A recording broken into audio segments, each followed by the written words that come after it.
So I'm really excited about next season, the upcoming season. We are very, very close to the upcoming season. It's left with just about 2 weeks to go. And we can see that clubs are now ramping up with their preseason training. So the next few weeks is going to be much more serious, friendly games going on, right? So, for example, for Liverpool, the first two friendly matches I haven't really taken seriously because you can't really do any analysis with those games against Preston, against AC Milan, with the kind of changes that we saw in those games, as well as the players who were chosen to start the game and those who started the second half and all that. So we can't really say a lot in terms of what the plan for next season is going to be for most of the teams. So I'm going to wait till the last two games of preseason to be able to start forming my opinions about teams and how I think they are going to perform in the upcoming Premier League season. Tomorrow, Liverpool is playing against Yokohama. I wouldn't put a lot of emphasis on that friendly match. I'm still going to wait till we play against Athletic Bilbao. I think we have 2 games against them. We'll see how that goes. I think from there, we can really analyze how the team is going to look like in the upcoming season. I'm excited because I think next season, what would happen is that the top teams who have a chance of winning the Premier League are going to be very strong. So I'm talking about Liverpool, Arsenal, Chelsea, Manchester City. These are the 4 teams who have a realistic chance of winning the Premier League. So they are going to be very strong compared to the rest of the league. Also, don't forget, I think Manchester United is going to be very strong. Maybe I shouldn't say very strong, but they are going to do better than what they did last season. I saw their friendly match against West Ham.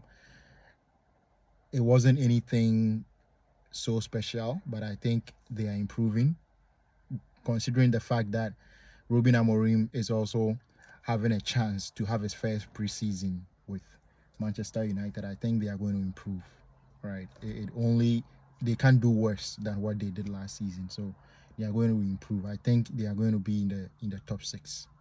So let's watch out for that. Tottenham, we don't really know what to expect from Tottenham because it's a new manager in there, Thomas Frank. He's a very good coach, but we still not sure what exactly he's going to bring to that Tottenham team. Of course, I think one thing that he's going to bring is defensive solidity. For that one, I think they are going to be much stronger defensively compared to what they did last season under Ange Postecoglou.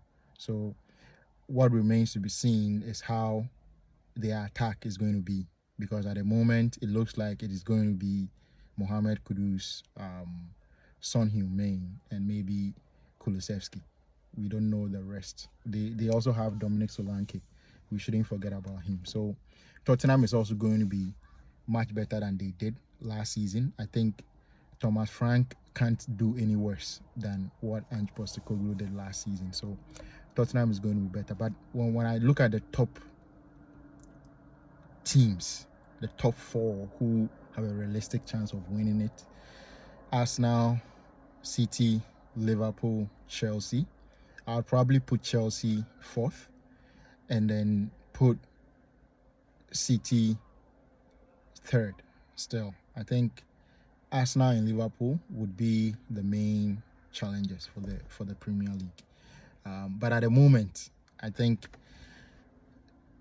the reason why I would still put Liverpool ahead of Arsenal would be the 2 managers. I think there's a gulf in quality between Arne Slot and Mikel Arteta.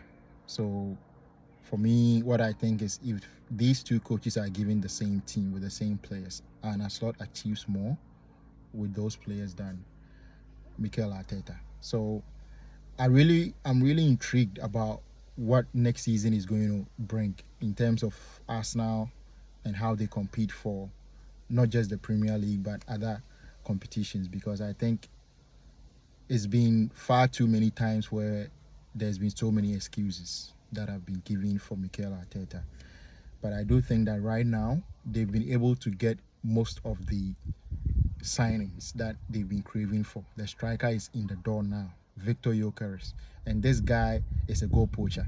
So if he doesn't bang in the goals, right, we can't put the blame on anyone else. But the system, the formation, the approach of play of Arsenal is the only thing to blame, and that comes from the manager.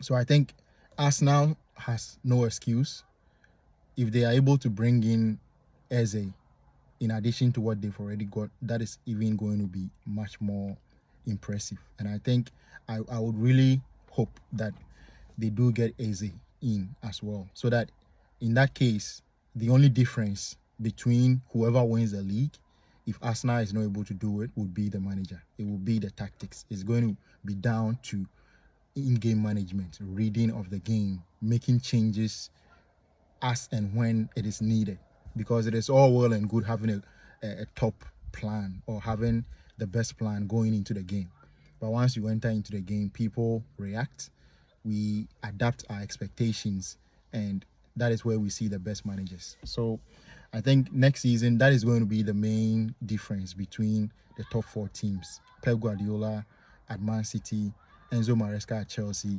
Mikel Arteta at Arsenal, and Arne Slot at Liverpool.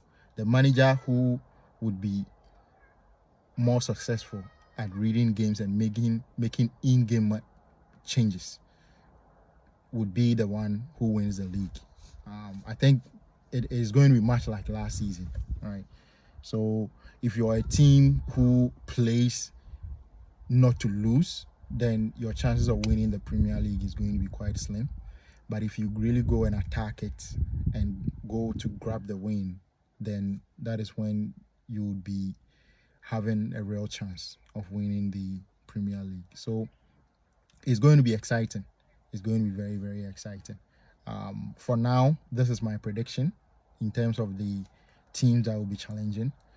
I'll wait till the first 10 games of the season to bring out my prediction. Usually I want the first 10 games to play out to see how things go, and I think after 10 games there's enough data for a well-informed prediction of what would happen. So I'll be coming back to update my prediction, so watch out for that after 10 games of the season, and I'll be back to update my prediction. But for now, this is what I have for you. See you guys.